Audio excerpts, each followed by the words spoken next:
మా చించలపేట అన్న 10 survey number 3 ఎకరాల పొలం ఉంది మాది. 3 ఎకరాలలో కష్టం చేసుకొని బతికేటోళ్ళం మేము. మాకు ఉన్నాము 2 అన్నదమ్ములం. ఆయనకు 2 బిడ్డలు, మాకు బిడ్డ కొడుకు. మాది ఎలా భూమి పోతుంది అంటే చాలా బాధాకరమైన విషయం. రెక్కల మీద బోర్ వేసుకొని సవాలు పాలెల్లో 2 ఉన్నాం. పోటీల మీద బోర్ వేసుకొని పంట పండించుకొని ఎదురుబాదురు ఉండి ఏదో మాట్లాడకుండా సరే కానీ పోటీల మీద మేము వ్యవసాయం చేసుకున్నాం. అటువంటి భూమి పోతుంది అంటే ఇలా మాకు చాలా బాధాకరమైన విషయం. మా అన్న ఈరోజు దావకాలు ఉన్నాడు, ఎవడు అనేది బాధ్యులు లేరు. ఇది వరకు ఒక సీఎం లేదు, ఎవడు లేరు రెస్పాన్సిబుల్. మాకు ఈ భూమి మీదనే ఆధారపడి మేము ఉన్నాము కష్టం చేసి ఎల్లకాలం.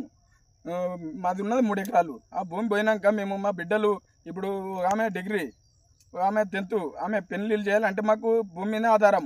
1 ఎకరా అమ్మినాం అనుకో, భూమి మీదనే అమ్మి పెళ్లి చేసే పొజిషన్ మాది ఉంది అంతవరకు. కానీ మాకు ఇంకో ఆమ్దాని లేదు, ఇంకో దిక్కెళ్ళి డబ్బులు లేవు, మాకు ఏమీ లేవు, మాకు ఏం ఆధారం లేదు. భూమినే నమ్ముకొని మేము ఉన్నాము.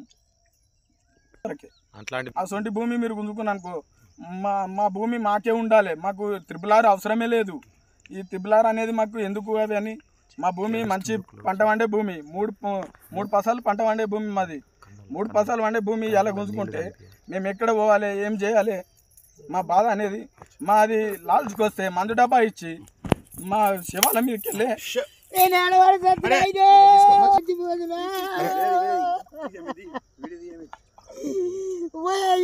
నన్ను భూమి కోసం ఇంట్లో పెట్టుకుని ఆయన నేను నా కొడుకులు చదువుకోలు కాలేదు నాయన. మేము భూమి తవ్వుకొని బతికినాము నాయన.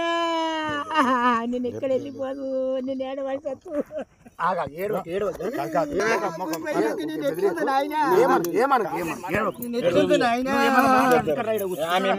నాయన.